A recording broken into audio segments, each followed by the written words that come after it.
pelas montanhas de Minas, entre essas serras guardado, brilha o berço do herói na fazenda do Pombal. Quando eleito o senhor Benedito de Oliveira, que era uma pessoa também muito querida aqui em Ritápolis, era farmacêutico, muito conhecido, fazia muitos favores, só tinha o senhor Benedito para dar injeção, só tinha o senhor Benedito para curar as feridas, só tinha o senhor Benedito para receitar. Então, era uma pessoa muito querida, é eleito o primeiro prefeito e fica com ele essa responsabilidade de montar uma prefeitura. E, pelo que eu sei, a prefeitura funciona na casa dele até que se compre a casa que é até hoje a sede da prefeitura municipal. Ele cedeu a própria casa dele para isso. Meu nome é Otávio Augusto de Oliveira Vieira, sou neto do senhor Benedito Oliveira, convivi com ele 23 anos, nessa mesma casa aqui em que nós estamos agora, né? Tive o prazer de, por esses anos todos, né, ouvi-lo contar histórias, ouvindo ele falar da sua vida, né, como que era, como que ele trabalhou durante esses longos anos, né. Ele morreu com 92 anos em 2003 e durante esse período todo, então eu tive essa possibilidade de conhecê-lo melhor. É difícil avaliar esses documentos que ele guardou com tanto carinho por tantos anos e que permanece aqui em casa exatamente pelo zelo que ele tinha para que possa continuar guardado, né? E eu acredito que um dos documentos mais importantes aqui é o livro de ato, pró-emancipação do então distrito de Santa Rita do Rio Abaixo, que depois se tornou o município de Ritápolis, né? Aqui nós temos alguns registros de 1956, 1957, 1958, de diversas pessoas que se reuniam, inclusive pessoas de São João del Rei, com esse propósito de emancipar o então distrito de Santa Rita do Rio Abaixo. Eu acredito que seja o documento, se não for o mais importante, pelo menos é um dos mais importantes que nós temos aqui guardado. Pelo que eu percebi, nós temos aqui inclusive uma cédula de votação em que ele se candidata a prefeito contra o senhor Anésio e como vice o Bem-vindo Maximiano de Souza. E, bom, foi eleito aí para ser prefeito, né, em 63, através de eleições livres, né, que ele realmente chegou à prefeitura. Pelo que eu sei, né, pelo que já me foi contado, inclusive por ele, que a prefeitura funcionou aqui em casa por um tempo. Ele assumiu como primeiro prefeito, né, que ele assumiu em agosto de 63, ainda não tinha nenhuma estrutura, né, era muito precário tudo. Daí ele assumiu e a prefeitura funcionou aqui em casa, nessa casa, por algum tempo. Não sei exatamente dizer por quanto tempo, mas logo em seguida ele comprou a casa onde hoje funciona a Prefeitura Municipal de Ritápolis, aqui na Praça Tiradentes, do senhor Simval Amaral. Eu fico imaginando realmente a dificuldade que ele encontrou, ele, não sozinho, né, mas as pessoas que trabalharam com ele, porque ele não estava sozinho, que ele encontrou, eu assumi a Prefeitura em agosto de 63. E, por exemplo, aqui eu tenho uma carta, né, datada de 19 de agosto de 64, em que o superintendente comercial da Companhia Telefônica de Minas Gerais responde a ele do que deveria ser feito, né, para que fosse criada aqui, ou para que houvesse a ligação telefônica, para que houvesse a linha telefônica, né, a instalação de telefone na então Nova Ritápolis, né? E um ano depois que ele assumiu a prefeitura. Então, imagino que tenha havido, por parte dele, um pedido, né, dessa companhia telefônica de instalação do telefone aqui em Ritápolis. Não sei quando foi instalado, porque deve ter demorado, porque quando nós pegamos aqui, por exemplo, mais para frente, já na campanha para o segundo mandato, consta que ainda uma promessa, digamos assim, né, no seu plano de governo, da instalação, da implantação de um sistema telefônico ligando Ritápolis a São João del Rei. A gente percebe a dificuldade na década de 60 e 70 com essas questões, né, de comunicação da cidade recém-emancipada com os municípios vizinhos. Não sei quantas escolas, né, foram instaladas na época em que ele foi prefeito, mas aqui tem uma carta de uma criança que agradece a ele pela criação da escola, que era um velho sonho, né, dos pais dessas pessoas, E, se não me falha a memória, né, aqui não tem assinado, mas se não me falha a memória, a carta da Nelma, agradecendo pela instalação da escola no povoado do Monte Pio. Ela já me falou uma vez sobre essa gratidão que ela tinha por ele em relação à criação dessa escola. Porque, assim, se nós imaginamos hoje o Monte Pio em um lugar distante, imaginamos não, né? Sabemos da distância do Monte Pio, imaginamos há 50, 60 anos as dificuldades que aquela população tinha, né? Em relação à educação, em relação a transporte, em relação a tudo, né? A convivência foi muito boa, né? Meu avô é uma referência muito forte para mim. Eu tenho uma referência muito grande em relação a ele. Um dos grandes valores que eu cultivo, né? Ou tento cultivar, por exemplo, é a questão da honestidade. Eu acho que meu avô, quando ele comprou essa casa, por exemplo, né? Ele não era prefeito ainda, e ele morreu só com esse bem, né, e ganhando o salário mínimo. Então, quer dizer, uma questão que ele deixa para nós, acho que um grande exemplo, é esse exemplo de honestidade. Ele é uma pessoa muito tranquila, né, já na sua velhice, né, eu convivi com ele aí dos 69 anos, quando eu nasci ele tinha essa idade, até os 92 anos de idade dele, e aprendi muito com ele nesse sentido, em vários outros, né.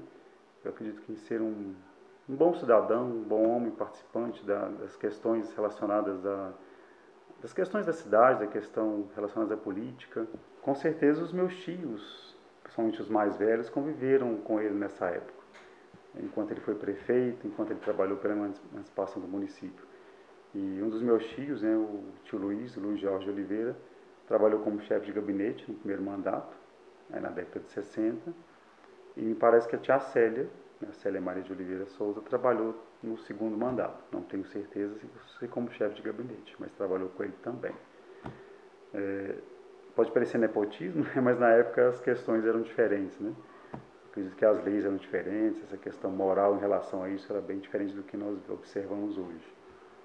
Então, basicamente foi isso, né? Nós percebemos por algumas fotos aqui também que a minha avó estava sempre presente, né? Como primeira dama, imagino que apoiando, né, todas as suas decisões, todo o seu trabalho. Eu fico imaginando as dificuldades pelas quais eles passaram, diante de tudo, né, que acontecia na época. Tudo era muito mais difícil do que é hoje. Está aqui o discurso de posse, de quando ele foi prefeito, escrito à mão, com, claro, a sua própria letra, né, e ele fala muito da responsabilidade em governar um município que nascia naquele momento, dos seus sentimentos, das suas emoções, de governar esse município. Recorre muito a Deus também, no sentido de pedir a Deus as bênçãos, e de agradecer também a Deus por esse momento.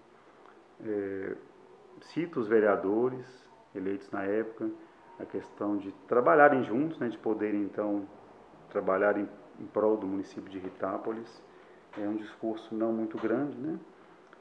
Mas sempre colocando aqui, ponderando a questão de trabalhar, né? De trabalhar mesmo para que Ritápolis pudesse crescer, né? Para que as pessoas, a população de Ritápolis pudesse ser beneficiada por um bom mandato.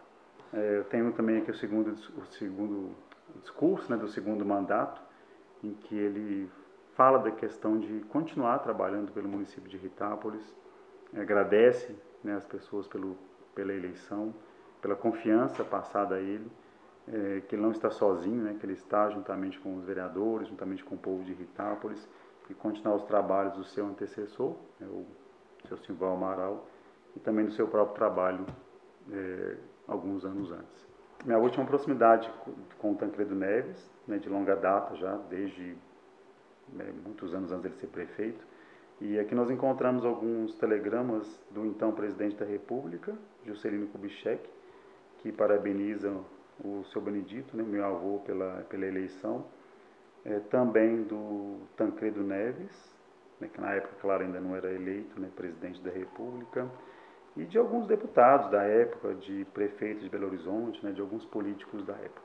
Tem muitos fatos interessantes na vida do meu avô, e um que sempre me chamou muita atenção foi o fato dele ter sido filho único, né, de pai e mãe, porque pai dele foi assassinado aqui, em Santa Rita do Rio Abaixo, em março de 1913, quando meu avô tinha 2 anos. Meu avô nascido em 7 de março de 1911. E ele foi assassinado, ele era delegado e foi assassinado a facadas aqui mesmo na praça, né, no antigo arraial, no antigo largo, né, da Matriz.